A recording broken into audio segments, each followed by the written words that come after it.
Assalamualaikum warahmatullahi wabarakatuh. Saya Maya Sari, Prodi Ekonomi Syariah, NIM 2020 161178, kelas SI A1. Melalui video ini, saya akan memberikan penjelasan tentang sejarah filsafat abad pertengahan, para tokoh dan pemikirannya. Berikut penjelasannya.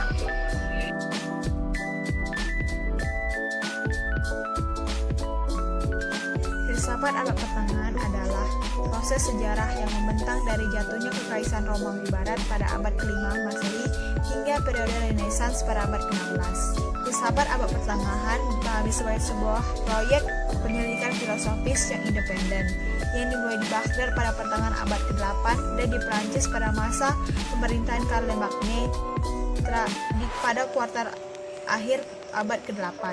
Periode ini juga didefinisikan sebagai proses menemukan kembali budaya kuno yang pernah berkembang pada masa Yunani dan Roma pada periode klasik, dan juga kebutuhan untuk mengatasi masalah teologis dan untuk mengintegrasikan ajaran suci dengan pembelajaran sekuler.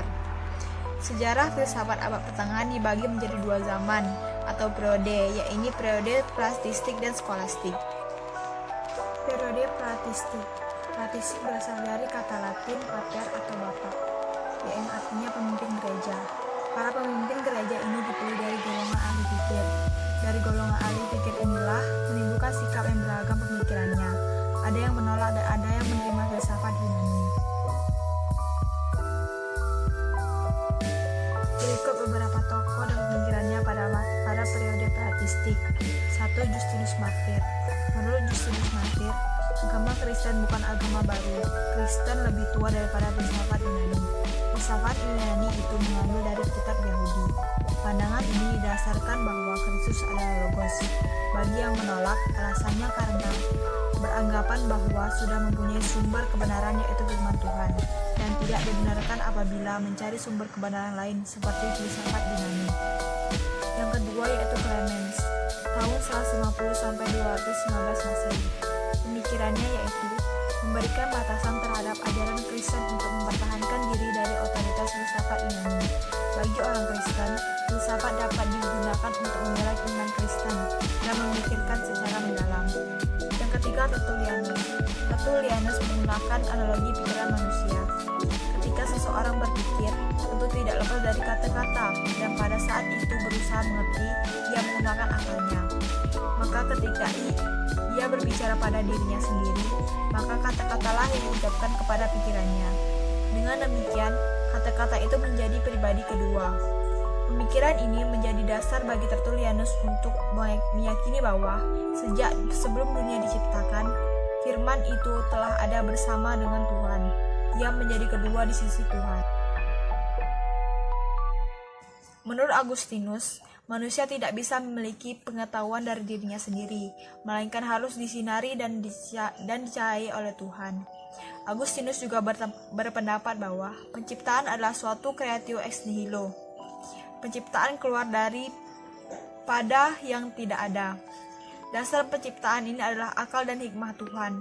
Di dalam akal Tuhan terdapat gagasan-gagasan atau ide-idenya. Dunia diciptakan sesuai dengan ide-ide tersebut, dan proses penciptaan yang terjadi dilaksanakan dengan perantara logos. Periode yang kedua yaitu periode skolastik. Skolastik berasal dari kata skul yang arti sekolah.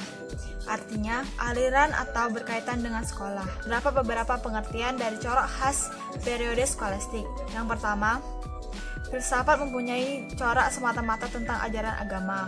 Yang kedua, filsafat skolastik adalah filsafat Nasrani karena banyak dipengaruhi oleh ajaran gereja.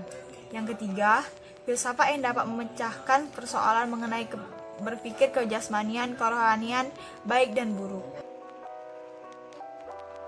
Berikut beberapa tokoh dan pemikirannya yang terkenal pada masa skolastik. 1. Peter Abelardus, tahun 1079 sampai 1180 Masehi. Peter Abelardus, ia mempunyai pribadi yang keras dan pandangannya sangat tajam, sehingga seringkali bertengkar dengan para pejabat gereja. Salah satu pemikirannya yang terkenal adalah tentang kemurnian sikap batin. Di samping itu, ia juga berpikir bahwa peranan akal dapat menundukkan iman. Iman haruslah didahului akal. Berpikir itu berada di luar iman atau di luar kepercayaan. Tokoh yang kedua yaitu Thomas Aquinas tahun 1225 hingga 1274 Masehi. Menurut Aquinas, sistem filsafat Aristoteles mengandung kebenaran rasional sejati. Problemnya adalah bagaimana memahami filsafat tanpa kehilangan hakikat teologi. Bagi Aquinas, tidak semua kebenaran teologi itu jelas dengan sendirinya bagi akal budi manusia. Misalnya, kebenaran eksistensi Tuhan. Kebenaran ini berasal dari wahyu, namun perlu dijelaskan secara filosofis supaya apa yang diimani atau dipercayai dapat dipahami secara rasional. Tokoh yang ketiga yaitu Albertus Magnus tahun 1203 hingga 1280. Di samping ia menjadi biarawan, ia merupakan tokoh yang terkenal cendekiawan. Pada abad pertengahan, ia mempunyai kepandaian luar biasa. Di universitas, ia mempelajari pengetahuan alam, kedokteran, filsafat Aristoteles. Kemudian masuk ke Köln, menjadi dosen filsafat dan teologi. Pemikiran Albertus yang menarik hingga saat ini adalah tentang pengetahuan tertinggi tentang Tuhan yang kita dapat di dunia ini didapat secara negatif. Artinya, yang bisa kita ketahui secara manusiawi hanyalah apa yang tidak bisa dikenakan kepada Tuhan. Misalnya, bahwa Tuhan itu sesuatu yang tidak terbatas. Itu tidak bisa dimengerti sebab manusia serba terbatas. Selain itu, Albertus berpendapat bahwa roh bukan sesuatu yang tinggi dalam badan. Tetapi sebaliknya, bahwa badanlah yang tinggal di dalam roh, sebab roh lebih hakiki dari badan. Pada dasarnya, segala sesuatu yang ada di dalam alam semesta bersifat rohani. Demikian penjelasan yang dapat saya sampaikan. Saya mohon maaf apabila terdapat salah dalam pengucapan nama, kata istilah. Saya akhiri, wassalamualaikum warahmatullahi wabarakatuh.